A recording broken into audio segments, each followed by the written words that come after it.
Hi guys, this is me, Liam, with my dad. And I'm Eric, and we're from AW Notes.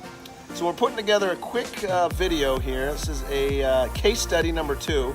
If you guys recall, earlier in the year, Paying in Dayton was a non-performing loan. We were looking for a joint venture funding partner. Well, it funded. We've reached out to the borrower. Borrower's been paying great every month. So I thought I'd put the numbers together so you guys can take a look and see how it's been doing. So I appreciate you guys watching. If you have any questions about this or any other loans, reach out, eric@awnotes.com, and we'll talk to you soon. Thanks, guys. Say bye. Bye. Thanks for watching, guys. I'm going to jump right in. This is a story of a non-performing note. This one's case study number 2. This one's out of Dayton, Ohio. This is a non-performing contract for deed out of Dayton, Ohio. And in this short video, I'm going to go through first the numbers. We'll look at what we paid for it. We'll go through the actual collateral, take a look at the asset itself, look at the city, Dayton, Ohio, and why we like it, the story behind the borrower, and then, of course, the results and how we've been doing and how we're coming along. All right.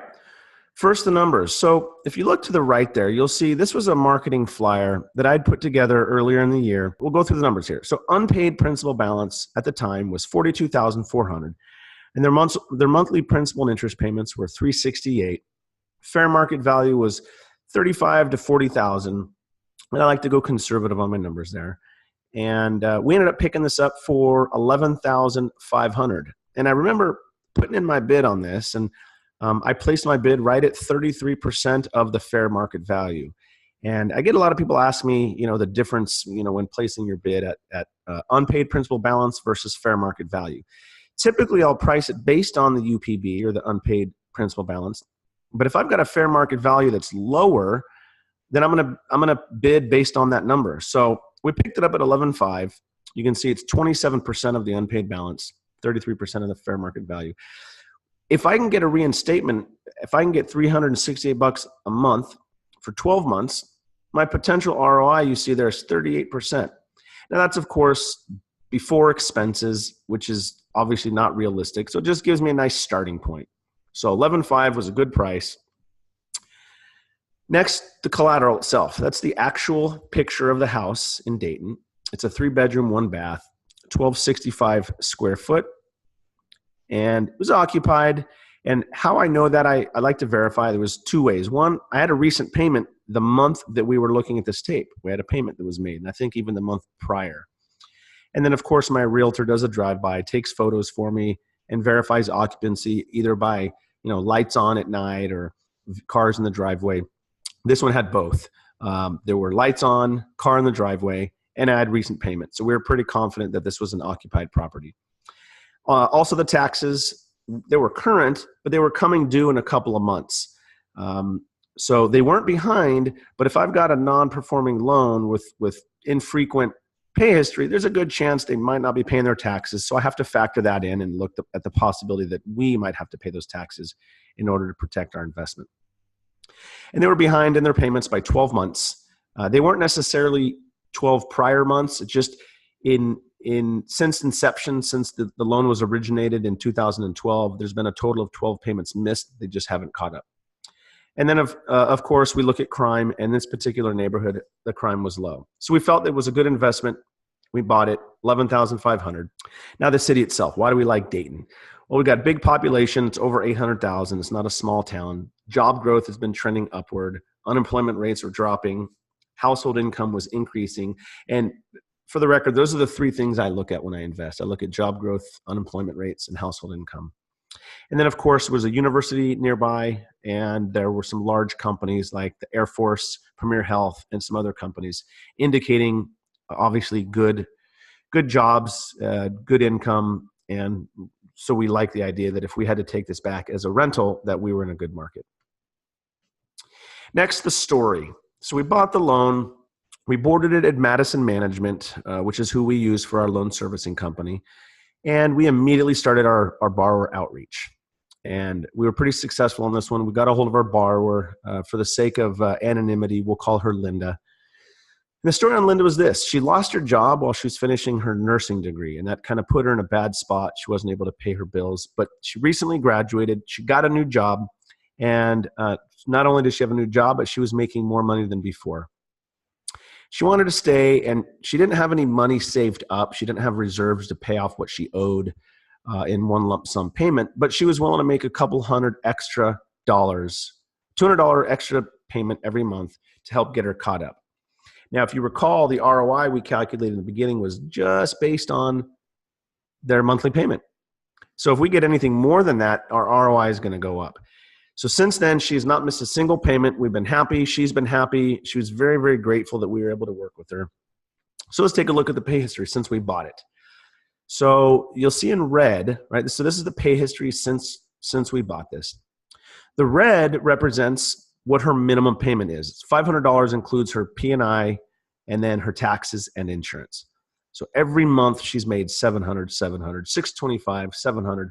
So you can see she's been making above minimum payments, which has allowed us to start to pay off some of her, allowed her to pay off some of those arrears and allow my investor to get a pretty good return, higher than what we initially anticipated. And this next slide here, this is the pay history for the past 24 months. So in yellow, that was before we bought this. So you can see she'd been making payments, right? All the way to the far left, you'll see January, February, March. She's making payments, some at her minimum, $500, some below, like she couldn't make the full amount. A couple of months in there where she didn't make a payment. And then you see the black arrow. That's when we bought this loan. And the green represents all the payments since then. And I attribute that to two reasons. First, our borrower outreach. We're pretty aggressive in reaching out to our borrowers to get them to start paying again. But we offer solutions and alternatives to allow them to stay in the home. And the other thing is the fact that she got a job and she's making more than she was before. So that's sort of that lasting, that will allow her to stay in the home as long as she's able to keep working, and there's no reason why she won't be able to stay. So you can see prior to the note purchase and post note purchase, the numbers are looking pretty good. Now the results. Okay, so in the last 7 months, she's sent in $45.65 in payments, of which $3,019 are principal and interest payments. If you recall, we bought it for $11,500. We've had $1,108 in workout costs, and I'll show you the breakdown here. Collateral review, title report, servicing fees. You'll see their tax advance of $556. She had a small amount in reserves, in escrow, and her July tax payment was due, and she couldn't make the payment. So we did our best to reach out to try to keep her, to get her to pay that. But at the end of the day, I have to protect my investment and my investors' money as well. So we went ahead and made that tax payment for her. But of course, it goes on top of her, what she owes. And so when she does those catch-up payments, that goes to pay us back that tax payment. And then miscellaneous costs of $70. That's things like occasionally I'll have somebody drive by and take photos for me, wire fees, things like that, little things that come up. And now the results. So we bought this, our cost to date so far, including acquisition cost, $12,608. We have income, which comes from just principal and interest of $3,019. That gives us an ROI in 7 months' time of 24%. That 24% is not an annual number. That's what our return in 7 months has been. When you annualize it, you look at the IRR, it's 42%. So pretty good for a short-term investment, and that's just on the front end. That's not including the actual value of the note itself. Remember, we bought this for $11,500. The borrower owes $42,000. So the value of this actual loan has gone up significantly. So you can see that this was a good investment. Borrower's doing well. She's happy. My investor's happy. And this one's doing great. So our paying in Dayton is definitely still paying in Dayton, doing great. Everybody's happy. And there you go, a little fun pizzazz at the end. So there you have it, guys. That's it. Paying in Dayton, doing great. If you are interested in this loan, in this reperformer, or any others that we have in our portfolio, I encourage you to please reach out, ask me questions. You can email me, eric@awnotes.com. Subscribe to my YouTube channel. It's obviously, if you're watching this, you've probably found it, but youtube.com/AW Notes. And appreciate you guys watching. Talk to you guys on the next one.